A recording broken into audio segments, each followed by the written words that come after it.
Irmãos, nós iremos continuar a nossa meditação no Evangelho de João, capítulo 15. Nós iremos hoje meditar do versículo 7 ao versículo 11.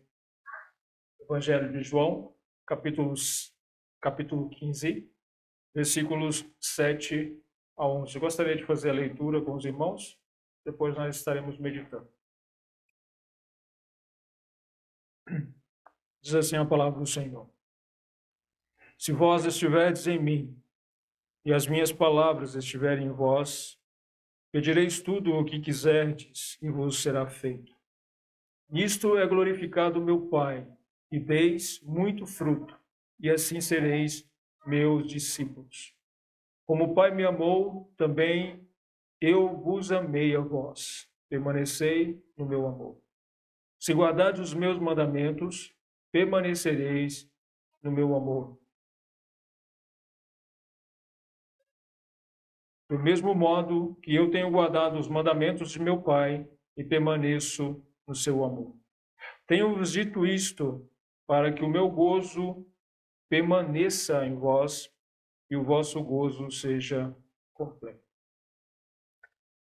Bom, irmãos, nós estudamos semana passada sobre a videira, aquela analogia que Jesus faz entre ele sendo a videira verdadeira e todos os salvos, aqueles que creem em Cristo, como sendo os ramos que dão fruto.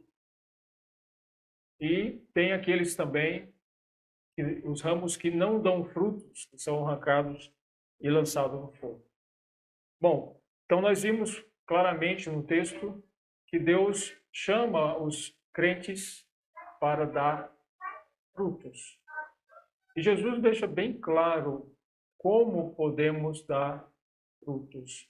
Ele cita por diversas vezes que a única forma de realmente podermos dar fruto é permanecendo nele. Não há uma outra forma de uma pessoa dar frutos agradáveis a Deus, frutos que glorifiquem a Deus, frutos que sejam a vontade de Deus em sua vida, se ele não estiver em Cristo. Então, nós iremos ver um pouco sobre isso, sobre o estar em Cristo, né? O permanecer em Cristo. Cristo, nesses versículos que nós iremos estar estudando agora, nós veremos alguns aspectos dos quais nos auxiliam, nos ajudam, os quais são necessários para nós permanecermos em Cristo, para estarmos em Cristo. Né? Eu vou só mostrar para os irmãos o texto anterior. Jesus usa aquela analogia para mostrar a nós a necessidade de permanecer nele. Veja quantas vezes ele fala, né? Ele fala até, ele mostra tanto negativamente como positivamente. No versículo 2, toda vara em mim que não dá fruto atira, e limpa toda aquela que dá fruto para que dê mais fruto. Então, precisa estar nele. No versículo 4, está em mim e eu em vós.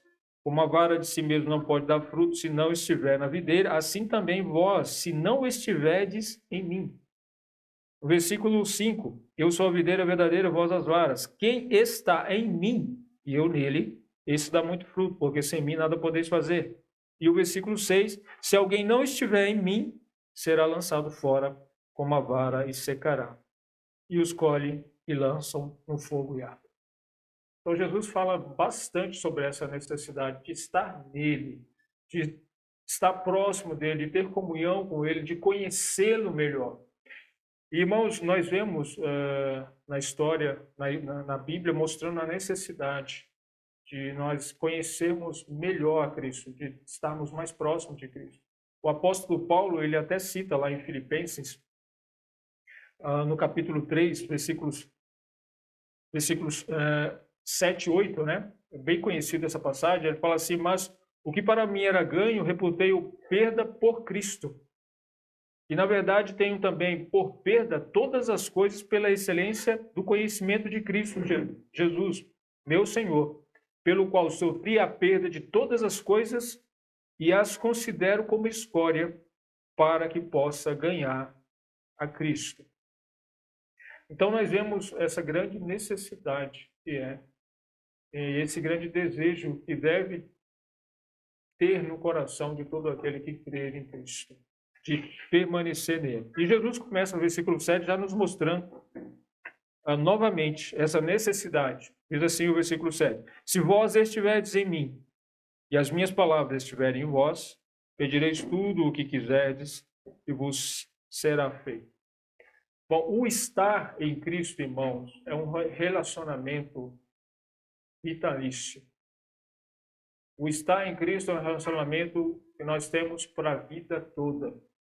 Não é um relacionamento igual nós temos relacionamento com remédio, né? Muitas pessoas, elas têm um relacionamento com Cristo igual tem um relacionamento com remédio. Quando é que você pega um remédio? Você está doente, você está precisando dele, você vai lá, pega ele, toma e depois coloca ele de novo. É esse o relacionamento de muitas pessoas com Cristo. Eles buscam, lembram que Cristo existe quando eles estão com algum problema. Quando eles precisam de Cristo por algum motivo, aí eles vão lá, pegam, né? Vamos usar o exemplo do remédio, pegam Cristo e colocam de volta. O relacionamento do crente verdadeiro com Cristo não é assim. É um relacionamento vitalício para a vida toda. É um relacionamento que nós poderíamos comparar com um casamento. Conforme o tempo passa, maior se torna esse relacionamento. No casamento, né, os que são casados já há algum tempo sabem que quanto mais o tempo passa, melhor você conhece a pessoa que está ao seu lado. Melhor você sabe os seus defeitos, as suas qualidades. E no caso do casamento cristão, se espera que eles melhor se relacionem, né? E tenham um relacionamento melhor com o passar do tempo, né? Porque se não tiver, não perdura. Mas esse relacionamento ele precisa melhorar. E nós sabemos, né, que o relacionamento, para que ele melhore, é necessário que haja um esforço. Não acontece automaticamente. Aqui está a definição de... Não acontece automaticamente, né? No casamento, a gente precisa lidar com os problemas, as diferenças, para que ele continue. Se nós não fazemos isso, facilmente as pessoas se afastam. Quando as pessoas não se colocam na posição de lidar com os problemas para resolver o problema no casamento, elas se afastam. Da mesma forma, é o nosso relacionamento com Jesus. Ele deve ser para a vida toda. E há momentos que nós nos sentimos próximos de Jesus, né? E há momentos que nós não sentimos próximos. E o que devemos fazer? Devemos nos esforçarmos para tirar os problemas. E quais são os problemas? Geralmente os problemas estão sempre do nosso lado. Jesus não tem problema. Os problemas estão do nosso lado.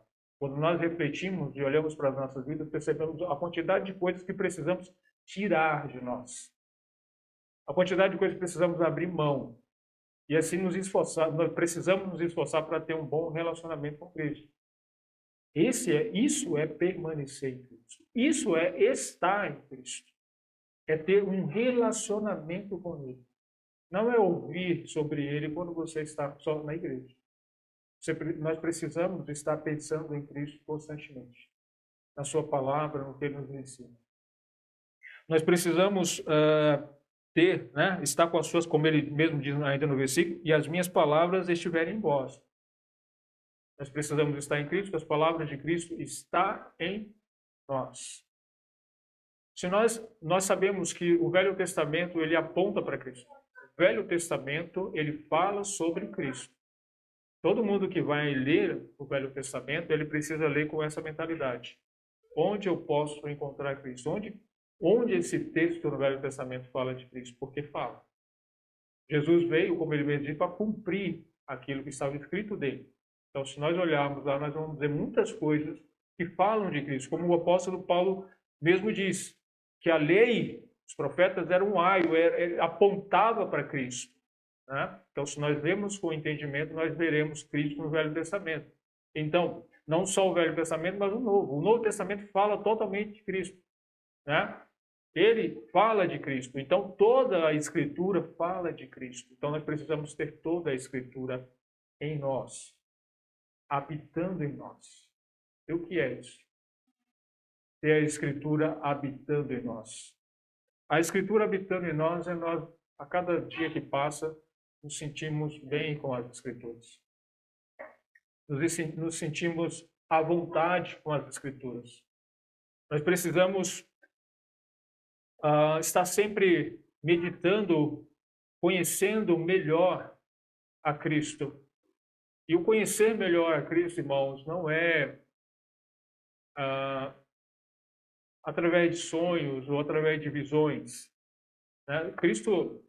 Deus não nos fala dessas formas. Por exemplo, né? Deus já falou, né? Pode até falar, mas o que tira a prova real, se o que Deus falou é verdade, vem de Deus ou não, né? É se aquilo está em conformidade com a palavra de Deus. Porque se eu tenho um sonho e uma visão que não venha de conformidade com a palavra de Deus, então aquilo não vem de Deus. Aquilo não vem de Deus. E quando eu tenho alguma coisa, a palavra de Deus já me diz tudo. Eu não preciso sonhar para que Deus me fale algo. O que eu preciso, como Jesus mostra, é ter a sua palavra habitando em mim. Essa é a necessidade para ter um bom relacionamento com Deus. É ter a palavra de Deus habitando na minha vida. E aí ele diz no versículo seguinte: pedireis tudo o que quiserdes e vos será feito. Bom, esse versículo ele é bem similar ao versículo 13 e 14 do capítulo 14. Diz bem assim: e tudo quanto pedirdes em meu nome eu o farei, para que o Pai seja glorificado no Filho. Se pedirdes alguma coisa em meu nome, eu o farei. É bem similar. A diferença é que no versículo 7, Jesus não está, do capítulo 15, Jesus não está condicionando a pedir no seu nome. Mas Jesus diz aqui que se nós estivermos nele e a sua palavra em nós, nós pediremos tudo o que quiserdes e vos será feito. Irmãos, nós não devemos tirar da mente de que nós devemos pedir as coisas em conformidade com a vontade de Deus. E o propósito pelo qual Jesus está falando, né, aqui no capítulo 14, como nós vimos, que nós devemos orar, seria para o progresso do reino de Deus, para o progresso da obra de Deus, né, nas nossas vidas aqui no mundo. Então, esse tudo o que quiserdes não significa que, Senhor, eu quero 1 milhão na minha conta. Eu quero uma casa nova. Eu quero uma vida sem problemas. Não. Não é esse tipo de pedido que Jesus está falando. Tudo o que nós devemos pedir é tudo aquilo que está em conformidade com os planos de Deus. E, irmãos, é interessante porque é difícil, né? Jesus está falando de forma geral aqui, tudo o que pedirdes, e mesmo assim, mesmo quando nós nos colocamos a pedir as coisas em progresso, em crescimento do reino de Deus, nós não devemos entender de que aquilo será respondido da forma como nós entendemos. Porque, por exemplo, às vezes nós oramos pela salvação de algumas pessoas, e essas pessoas geralmente, às vezes, morrem sem salvação.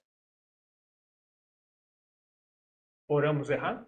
Oramos por algo que não é o progresso do reino de Deus? Não, oramos pelo progresso, né? Para que determinadas pessoas ou as pessoas sejam salvas. Mas às vezes elas morrem sem ser salvas.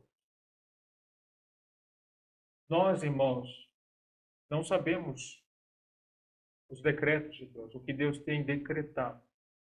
O que precisamos é descansar na sua palavra e na sua vontade. Então, nem tudo o que pedimos ao Senhor, mesmo que seja para o crescimento da obra, vai ser respondido dessa forma. Por exemplo, né? Às vezes nós simplesmente não entendemos. Tem a oração de Paulo. Não, na verdade não é uma oração. É uma oração, sim. Vamos ver, deixa eu ver a passagem aqui. É em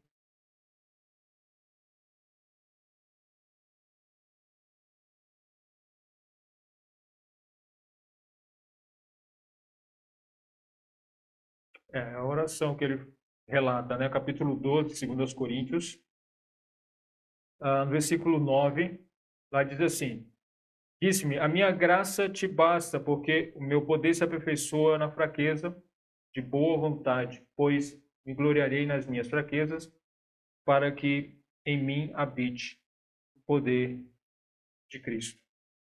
Então, às vezes, nós podemos orar ao Senhor para que Ele nos dê forças e Ele nos faz fracos,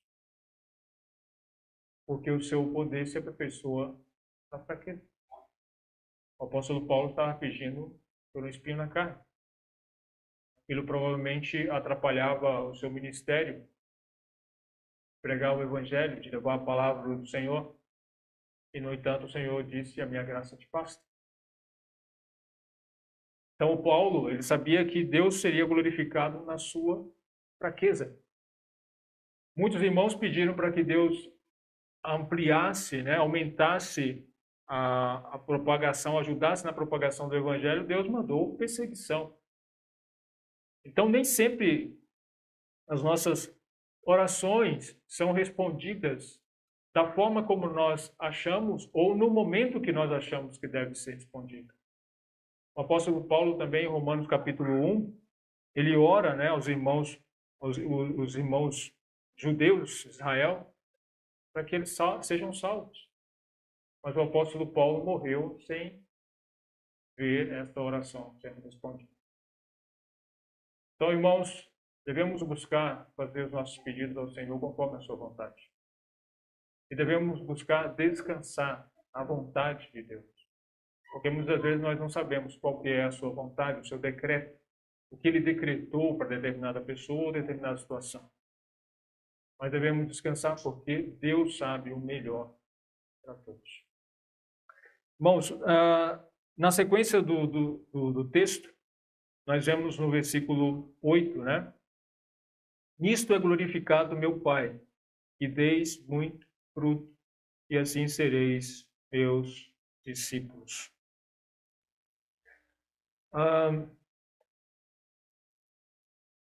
Como nós vimos nos versículos de 1 a 5, Deus nos salva para darmos fruto. Uma árvore, ela é conhecida bem pelo seu fruto. Eu, por exemplo, só conheço uma árvore pelo fruto. Às vezes eu posso olhar para um pé de laranja e achar que é um pé de limão, se não tiver laranja lá. Eu sou péssimo nisso. Né? Agora imagine um pé de maçã, a macieira que fala. Imagina uma macieira, um pé de maçã que eu nunca vi na vida. Então, eu nunca vou reconhecer como sendo um pé de maçã, uma macieira. E muitos outros pés.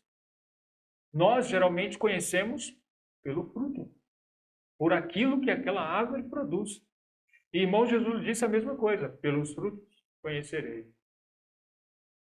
Jesus estava falando sobre falsos profetas, lá no capítulo 7 de Mateus. Pelos frutos conhecereis. Então, nós somos conhecidos pelo que produzimos, pelo fruto que nós produzimos. E que fruto é esse? O fruto que nós produzimos é a semelhança de Cristo. É a semelhança da árvore a qual nós estamos presos. Cristo como sendo a videira verdadeira, nós sendo os ramos presos a Ele, nós devemos dar frutos que é a semelhança de Cristo, que é aquilo que o Espírito Santo produz em nossas vidas. Esse é o fruto. Gálatas capítulo 5, versículo 22, né? O fruto do Espírito é amor, paz, bondade, benignidade, mansidão, fé, etc. Né? Então, esse é o fruto do Espírito, é o que deve ser produzido por nós e é a forma pela qual Deus é glorificado. Deus é glorificado em nós quando nós produzimos muito fruto. quando é visto em nós muito fruto, Deus é glorificado. Nós devemos, irmãos, para que Deus seja glorificado, nós devemos sempre procurar saber o que nos motiva a produzir frutos. Qual é a nossa motivação? Por que é importante saber qual é a motivação? Porque facilmente nós nos deixamos ser motivados por coisas erradas. Facilmente nós podemos estar querendo mostrar frutos buscando reconhecimento, buscando que as pessoas reconheçam, vejam, né? Quando alguém simplesmente fica chateado porque não foi elogiado pelo que ele fez, pelos frutos, pela obra que ele fez, a motivação está errada. Quando a pessoa quer procurar fazer uma grande obra, uma grande coisa, para que as pessoas enxerguem, reconheçam e digam, olha, nossa, que grande homem de Deus, ou que grande mulher de Deus, a motivação está errada. A glória não é para Deus, mas para Ele mesmo. Então, por isso que precisamos ter em mente por que nós estamos sendo motivados. O que nos motiva a estar realizando, a estar dando frutos. Se nós tivermos a motivação certa, Deus será glorificado. Deus será glorificado. Irmãos, o grande privilégio de tudo isso, como Jesus disse, se nós dermos muito fruto, Deus será glorificado e assim nós seremos seus discípulos. Não que nós somos discípulos por causa dos frutos. Não. Nós damos frutos porque somos discípulos. Mas isso será confirmado em nosso coração. O fato de Deus nos usar e mediante o seu poder nas nossas vidas, nós vemos as obras, os frutos que Deus realiza, Deus é glorificado e nós passamos a ter convicção de que somos verdadeiros discípulos de Cristo. Irmãos, quando nós percebemos que Cristo está nos usando, Deus está nos usando para o crescimento da sua obra, né? Seja na pregação do Evangelho, ou seja no serviço na igreja, seja em qual for. Quando Deus está usando e Deus está trabalhando, isso traz convicção ao nosso coração de que nós realmente somos discípulos de Cristo. A gente às vezes tem a dificuldade, as incertezas, porque nos falta, muitas das vezes, nos falta muitas das vezes como fala, esses frutos, né? Nos falta muitas vezes esses frutos, os quais o Espírito Santo que Deus opera nas nossas vidas. Então, às vezes, por isso que vem essas incertezas, né? Nos falta nos deixar ser levados pelo Espírito Santo de Deus para produzirmos frutos. No versículo 9, Jesus faz aqui uma grande afirmação, né? Como o Pai me amou, também eu vos amei a vós. Permanecei no meu amor. Irmãos, essa é uma grande declaração de Jesus e uma grande motivação para nós podermos produzir frutos. Como o Pai me amou, também eu vos amei. Como que o Pai amou ao Filho? Como que Deus amou a Cristo? De forma perfeita, de forma infinita, completa.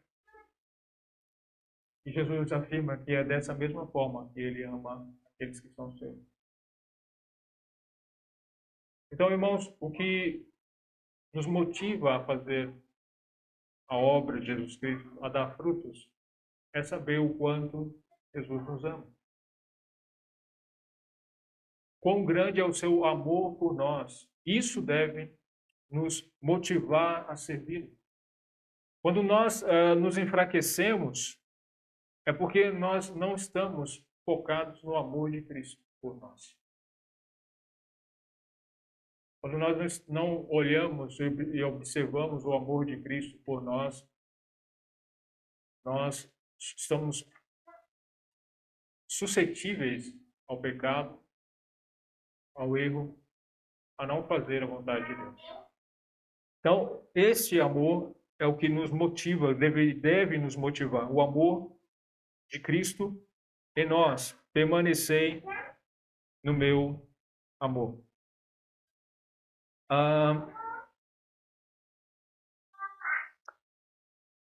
O que seria permanecer no amor de Cristo? Permanecer no amor de Cristo, irmãos, não é meramente um sentimento, né? E não é um sentimento somente. Como diz o versículo 10, o permanecer no amor de Cristo é guardar os seus mandamentos. Se guardares os meus mandamentos, permanecereis no meu amor. Do mesmo modo que eu tenho guardado os mandamentos do meu Pai e permaneço no seu amor. Então, a forma como nós estamos permanecendo no amor de Cristo é quando nós guardamos os seus mandamentos. Quando estamos fazendo a sua vontade, significa que nós estamos no seu amor.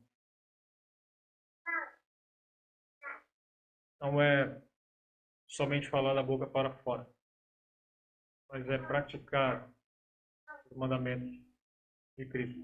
Isso demonstra que nós vivemos o seu amor. E por fim, irmãos, versículo 11. Tenho-vos dito isto para que o meu gozo permaneça em vós e o vosso gozo seja completo. Quando nós falamos em obediência,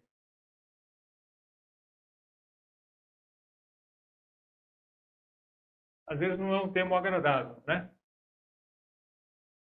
Falamos, quando nós somos filhos e ouvimos, obedeça. Não é agradável, né? A gente, meu pai é chato, minha mãe é chata, você só fica mandando eu obedecer. Quando falamos de obediência, às vezes, né, é algo pesado, algo que não nos traz alegria, conforto, algo chato de se fazer. Mas quando falamos em alegria ou plenitude de alegria, você tem uma alegria plena, o que vem em sua cabeça? Jesus diz, obediência. Isso que deveria vir em sua cabeça. Jesus condiciona a alegria e a plenitude de alegria, né? Tenho-vos dito isso para que o meu gozo permaneça em vós e o vosso gozo seja completo. Alegria plena, completa, né? Alegria perfeita. É mediante a obediência. Condicionado à obediência, nós vimos isso tanto antes como nós veremos depois. No versículo 12, Jesus já fala, o meu mandamento é este. Vos ameis uns aos outros. Então, a obediência, o que as Escrituras dizem, é que nos leva a ter uma verdadeira alegria. A alegria que o mundo nos oferece é uma alegria condicionada às circunstâncias. Você tem um bom casamento, você tem bons filhos, você tem um bom trabalho que lhe dá uma boa quantidade de dinheiro, então você é uma pessoa alegre. Mas acabou, qualquer uma dessas coisas acabou ali. A alegria que é produzida em Jesus, na obediência em Cristo, essa é a única alegria que pode fazer com que você diga, tenha grande gozo, de passar por várias provações.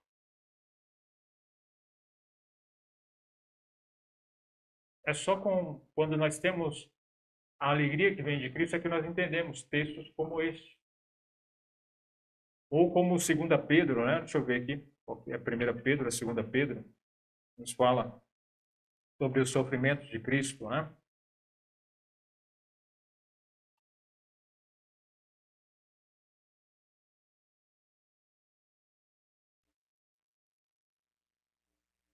1 Pedro 4,13, que tem.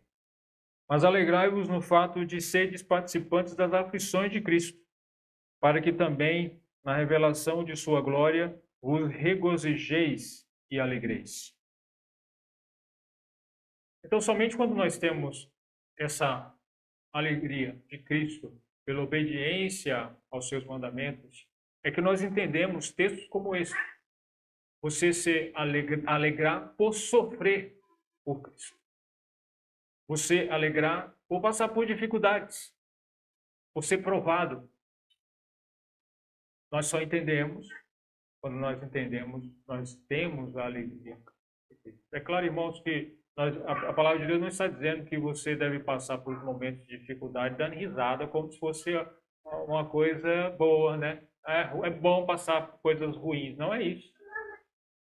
A Bíblia reconhece a tristeza ou o sofrimento que as dificuldades e as provações nos trazem. Mas o que a Bíblia, o que Deus vê é o resultado daquilo. E o que nós precisamos também enxergar não é aquilo em si, mas o resultado daquilo. Né? Lá em Hebreus, fala isso. Hebreus capítulo 12, versículo 11. E, na verdade, toda a correção ao presente não parece ser de gozo, senão de tristeza. Mas depois produz um fruto pacífico de justiça nos exercitados por ela. Então, irmãos, se nós estamos em Cristo, nós devemos ter a sua palavra em nós. Nós devemos permanecer nele. Nós devemos estar orando segundo a sua vontade.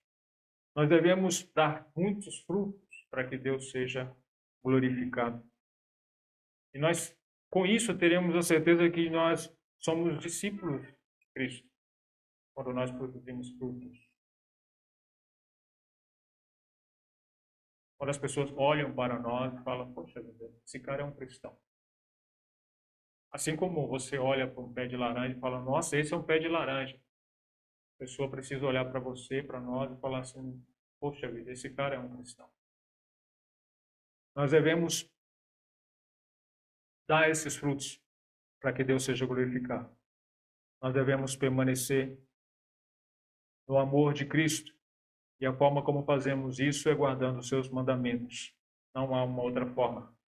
Não é falando da boca para fora, né? Ah, eu amo Jesus, mas não obedeço os seus mandamentos, não os conheço. Isso não é amar Jesus. Isso não é permanecer no amor do Senhor. E essas coisas, irmãos, elas são ditas para o nosso gozo. Se você quer ter uma alegria plena, obedeça a Cristo. Se nós queremos ter essa alegria, nós precisamos andar em obediência. Que Deus nos ajude aí. Que Deus abençoe a sua palavra e que a sua palavra produza resultado nas nossas vidas. Obrigado pela atenção.